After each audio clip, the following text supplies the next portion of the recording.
chemistry. बिस्मिल्लाहिर्रहमानिर्रहीम अस्सलाम वालेकुम ज़मान मोहम्मद अदनान खान दे او تاسو زما یوټیوب چینل ګوره ایکسپلور د ورډ اف کیمستري نننې چې کوم ویډیو لیکچر دی په دې ویډیو لیکچر کې به موږ ګروپ نمبر 4 باندې بحث کوو د دې نه مخکې ګروپ نمبر 1 باندې بحث شوی دی په ګروپ نمبر 2 باندې بحث شوی دی او د دې سره سره تھرډ پیریډ چې کوم دی په دې باندې بحث شوی دی نننې ویډیو لیکچر دا به زموږ سره په ګروپ نمبر 4 باندې وي د ګروپ نمبر 4 با من جنرال انټروډکشن کوم او د دې سره سره س فزیکل پراپرټی یعنی به هم وایو راځو جنرال انټروډکشن سایت په دې جنرال انټروډکشن کې دا خبره یا ساتي چې ګروپ نمبر 4 کې کم کم الیمنټس اول دا ما کاربن نه منګه ریپرزینټ کو په سی باندې سیلیکان نه ریپرزینټیشن کو په سبانی اس آی باندې جرمینیم نه ریپرزینټیشن کو په جی ای باندې 10 نه ریپرزنټیشن یې کو په اس ان باندې سټینس نه اغستې شوی دی دا زموږ سره سټینس یو لیټن ورډ دی لیټ دی دا موږ ریپرزنټ کو په پی باندې په پلمبم نه دغه شوی دی یو لیټن ورډ دی وس ورته موږ څه وایو لیټ لکه لیټ دا ایبریویټ شوی د پلمبم نه لیټن ورډ دی دا پلمبم دا پی وی ته چې ډیرایو شوی ټیک شو دا یاسه دی دا جنرال ایبریویشن دی سمبل جنرال انټروډکشن کې اولنی نمبر خبره ده چې د ګروپ 4 ا چې کوم الیمنټ سي دا تعلق ساتي د چا سره د پی بلاک سره یعنی 4 ګروپ والے چې کوم الیمنټ سي د الیمنټس تا پی بلاک الیمنټس وای دویم نمبر پوینټ په کې زدارې اټ از آلسو کالډ کاربن فیملی د کاربن فیملی هم وای ځکه ورته کاربن فیملی وای چې د دې چې کوم ټاپ الیمنټ سي هغه سٹارټ کیږي د کاربن نه ځکه دی فیملی تا کاربن فیملی یا کاربن گروپ یا کاربن سیریز په دی وجه ویل کیږي چې دا زموږ سره یو گروپ دی یو کمبینیشن دی او د دې او ټاپ چې کوم ممبر دی دا زموږ سره کاربن دی پوینټ نمبر 3 اټ از آلسو کالډ ته یو بل نوم هم ویل شي نارمل الیمنټس چاته گروپ نمبر 7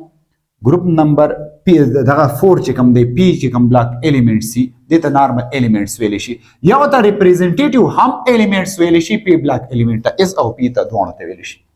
او یا ورته پوسټ ترانزیشن الیمنټ وای پوسټ مین اپ کمینګ په ترانزیشن الیمنټ پسې اپ کمینګ الیمنټ سي نو ځکه دته پوسټ ترانزیشن الیمنټ ویل شي دا یا څه دی نارمل الیمنټس کاربن فیملی representative elements post transition elements سلور names ہوتا ہے لیکن بل زمون سره سره 4 نمبر پوینټس نه کاربن او سیلیکان موږ ګورو چې آیا زمون سره په دې کې کم کم الیمنټس دي موجود دي میټلز دي نان میټلز دي میټالایډ دي نو دا خبره یا ساتي کاربن 4 نمبر ګروپ چې کوم ګروپ دی دا زمون سره داسې ګروپ دی چې په دې کې میټل او نان میټل درې وړه موجود دي او میټالایډ زمون سره مینلی په پیریاډیک ټیبل کې 3 ټایپس اف الیمنټس موجود دي میټل شتا نان میټل شتا میټالایډ شتا نو په دې ګروپ نمبر 4 کې درې وړه الیمنټس موجود دي اولنی دوا کاربن او سیلیکان دا نان میټل دي نان میټل هر هغه میټل ته ویل کېږي چې دا زموږ سره سوي بیډ کنډکټر وي سببي بیډ کنډکټر وي بیډ کنډکټر مقصد څه نه چې نه به هیټ پاس کی او نه به څه نه به الکتریسيټي پاس کی نه به بجلی پاس کی دا خبره یا څه ده الکتریسيټي او هیټ او الکتریسيټي دواړه متي نه پاس کی به زموږ سره جرمینیم چې کم نه دا میټالایډ دی میټالایډ مقصد څه نه چې په دې کې هاف پراپرټی نه رچاوي د میټل وی او هاف پراپرټی نه پکې رچاوي د نان میټل وی نو دا انټرمیډیټ دی بټوین نان میټل او بټوین میټلز کلیر شو په دې کې به هاف پراپرټی نه وي سو پراپرټی نه پکې سوي میټلز وی او سو پکې د نان میټلز وی دا یا سره اس ان 10 او لیډ پی بی دا زموږ سره سری میټل دی میټل څه ویل کی هغه سبستانس ته ویل کیږي چې هغه ګډ کنډکټر وي داغه نه بجلی پاس کیږي او بل څه هیټ ته پاس کېده سره سره نور پراپرټی نه پکې هم وي خو مین ډیفرنس چې کوم وایو هغه د دوی نور پراپرټی نه هم په میټلز کې موجود دي د خبره یاسه پوینټ نمبر 5 زمون سره سني لینک مور الکتروپوزټیو دا ګروپ نمبر 4 دا لینک کوي سکه لینک کوي اٹیچ کوي کمباین کوي کم الیمنټس مور الکتروپوزټیو مقصد څه نه د دین هټ کر چې مخکې سوکو لکه فار ایگزامپل گروپ نمبر 3 ټیک شو گروپ نمبر 100 کو گروپ نمبر 2 او گروپ نمبر ګوانو دا element څه کوي دا more electropositive element دی دا combine کوي او له چا سره د more electronegative element نو more electronegative element کم دي group number 5 group number 6 او group number 7 دا more electronegative atom دي دا more electropositive سری element دي atoms دي نو د دې د وجه نه دا خبره دغه کیږي چې it contain in the middle of the periodic table دا د periodic table په middle کې موجود دي سو group number 4 ذکر کوي ولې چې دا high electronegative atom او low electronegative atom یا electropositive atom دا څه کوي دا combine کوي څه کوي combine کوي point number 7 سره it contain 4 valence electron in valence shell valence shell څه ته ویل کی اخرنی shell ته ویل کی means د دې په اخرنی shell کې په last shell کې په outermost shell کې valence be last outermost clear د ټولو نه اخرنه دي کې 4 electron دي so electron دي 4 مقصد دا نه چې د تاسو ټیټراویلنت ویل شي خو دې کې لګ ریزن دی چې ټیټراویلنت په سب کې ډایویلنت دي هغه ریزن هم وایي بیا زموږ سره 9 نمبر پوینټ سره اکسیډیشن سټیټ څه دی ویل کی چې کله یو سپیشي الکترون لوز کی یا الکترون واخلي د الکترون لوز کولو د وجنه یا د الکترون د غستلو د وجنه په دې باندې چارج راشي نو دې ته اکسیډیشن سټیټ موږ وایو نو دا څلور وانه الکترون اخرنی شیل کې سو الکترون دي څلور دا څلور وانه الکترون څه کولای شي لوز کولای شي نو د لوز د وجه نه په دې باندې پازیټیو چارج راځي او دا څلور وانه الکترون اغستل هم شي د دې د وجه نه په دې باندې کم چارج راځي نیگیټیو چارج راځي څلور وانه الکترون به چان اخلي د اغه نه به اخلي چې کم دغه الیمنت کم اټم د ګروپ 1 2 او د 3 سره تعلق ساتي نو دا کلورین دغه کاربن فیملی ولا به الکترون اخلي نو په دې باندې نیگیټیو چارج راځي کاربن به کله الکترون ریلیز کوي کاربن فیملی نو چې کله ګروپ نمبر 5 راشي 6 راشي او 7 دا الیمنټس راشي نو دا به د الکترون ورکوي نو چې کله الکترون ریلیز کوي دا کاربن فیملی په دې بیا پازیټیو چارج راځي ټیک شو مقصد دا نه چې اټ میک 4 بانډ کدا په نیگیټیو کې وي او که په پازیټیو کې وي نو مینلی به دا زموږ سره 4 بانډ جوړي خو به دې کې یو ریزن دی هغه ریزن لک ایکسپلین کوم د دې سایډ نه سکرین شاټ واخلئ زه دا سایډ ایکسپلین کوم کلیر ها بل امپورټنت خبره به کې دا نه چې ټاپ کوم الیمنٹ سی میک 4 بانډ دا به سلور بانډ جوړي بټ باټم چې کوم الیمنٹ سی هغه میک 4 مین 2 بانډ جوړي مینلی 2 بانډ جوړي ولې 2 بانډ جوړي هغه خبره یا ساتي زه د دې جنرال الکترونیک کنفیګریشن کوم نو بیا به تاسو پوهیږئ چې کوم ګروپ نمبر 4 دی په هغه په اخیرنی شیل کې سو الکترون دي سلور دو په اس کې او دو په پی کې دو په اس کې او دو په پی کې دو په اس کې دو په پی کې دو په اس کې او دو په پی کې دو په اس کې او دو په پی کې دا یا ساتي ٹھیک شو دلته 2s2 دی دلته 2p2 دی دلته به 3 شي دلته 3 دا سي دا به 3 شو دا به 4 شو دا 5 شو دا 6 شو دا یا ساتي چې دا 2s دی نو دا به 3 شي دا 4 شو دا اینډ ډاون درازي کلیر ها مين دلته خبره دارا ما دا خبره وکړه چې ټاف کم الیمنٹ سی هغه میک 4 بانډ هغه 4 بانډ جوړي نو دا 4 بانډ ولې جوړي د دې په ویلنس شیل کې 4 الکترون دي سری 4 الکترون دي دا 4 وانه الکترونز چې کوم دي دا لوز کولای شي څه کولای شي لوز کولای شي چې لوز کوي نو میک دا به جوړي 100 بانډ 4 بانډ سو بانډ به جوړي 4 بانډ به جوړي ٹھیک شو نو باټم چې کوم الیمنٹ سی باټم الیمنټس پی وی او زموږ سره سره SN پدې کې زموږ سره په ویلنس شیل کې 4 الکترون دي سو الکترون دي 4 الکترون دي دا صرف P والا چې کوم الکترون دي هغه سو الکترون دي 2 الکترون دي دا 2 الکترون زموږ سره سکی دا 2 الکترون دا ریلیز کی 2 الکترون سکی 2 الکترون لوز کی نو چې 2 الکترون لوز کړي نو میک دا به 100 بانډ جوړي 2 بانډ جوړي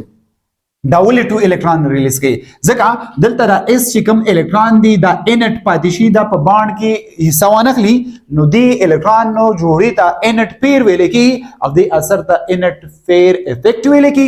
انټ پیر افیکټ دا ولې ویل کیږي ځکه چې دا دنه چې رقم اس الکترون دی دا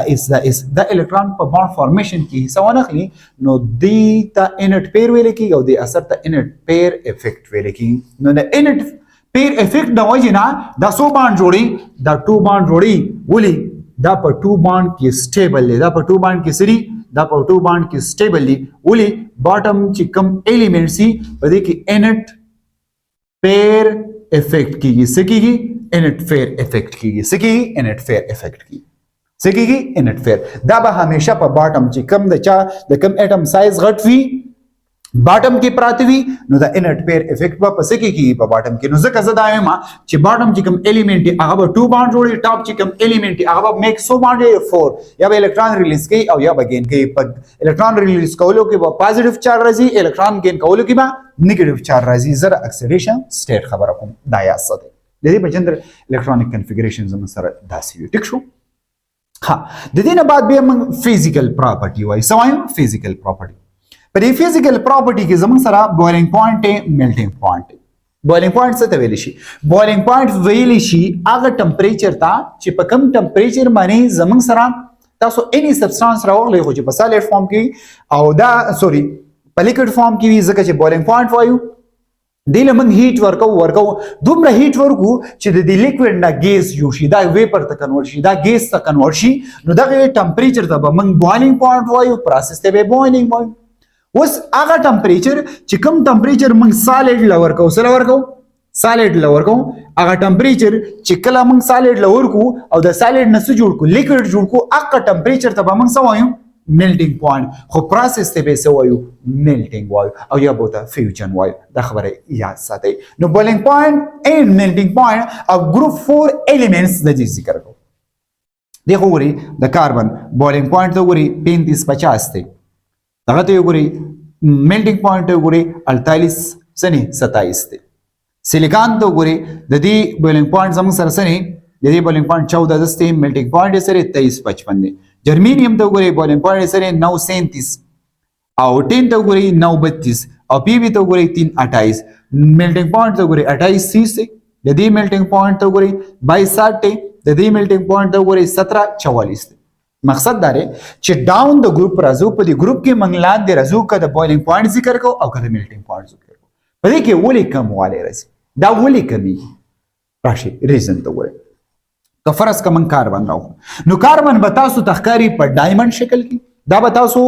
ابزرو کوئ په ډایمنډ کې. نو ډایمنډ خو تاسو ته پته ده چې په دنیا کې زموږ سره هارډیسټ الکتروډز دی. نو ځکه د کاربن میلټینګ پوینټ او بویلینګ پوینټ څه وایي؟ که فرض کا موږ ذکر د سیلیکان او د جرمینیم کوو نو دا هم زموږ سره د دې بویلینګ پوینټ میلټینګ پوینټ ته وګورئ زموږ سره هاي دی. ولې هاي دی؟ ځکه چې په دې کې یو سټیبل ارینجمنټ اف اټمز دی. د اټمونو چې کوم ارینجمنټ دی هغه یو سټیبل دی، یو ریګولر ارینجمنټ دی، یو کرسټلاین سټرکچر جوړ کړی دی. جست لایک سان جست لایک ډایمنډ. د ډایمنډ په شان یو سټرکچر جوړ کړی، یو ریګولر سټرکچر جوړ کړی. نو د دې د وجه نه د سیلیکان او د جرمینیم میلټینګ پوینټ او بویلینګ پوینټ هم سیوال. خو ذکر منګه کوو د ټین او د فیم. د ټین او د لیډ چې کله موږ ذکر کوو نو ټین او د لیډ بویلینګ پوینټ ولې لو دي؟ ځکه چې د دې اخرینی شیل کې زموږ سره 4 الکترون دي. دا په 2 الکترون چې کم دي دا په بانډ فارمیشن کې حصہ اخلي، ان پیر اپیکس پکې کېږي. نو د دې د وجه نه د دې بویلینګ پوینټ او میلټینګ پوینټ هم ورسره کم شوي. نو چې کله موږ راځو فرام کاربن سره فرام کاربن کم ځای ته ټو پی بی لیټ ته نو فرام ټاپ ټو باټم چې راځو نو بویلینګ پوینټ او میلټینګ پوینټ کمی. یو بل خبره هم یاد ساتئ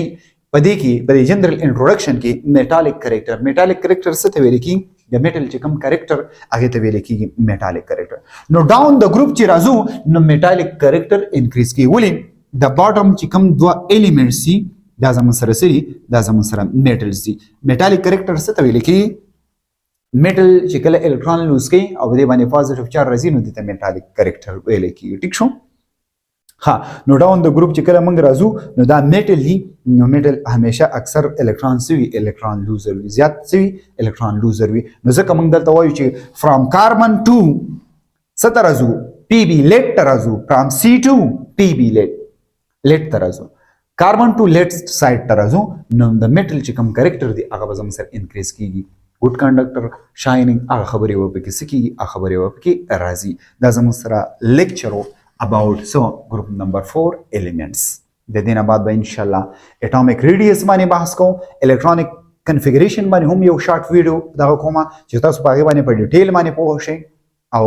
د دې سره سره د ګروپ کې چې کوم اکساید ډي اکسیډیشن سټیټ دی په هغه باندې په ډیټیل باندې بحث کوم.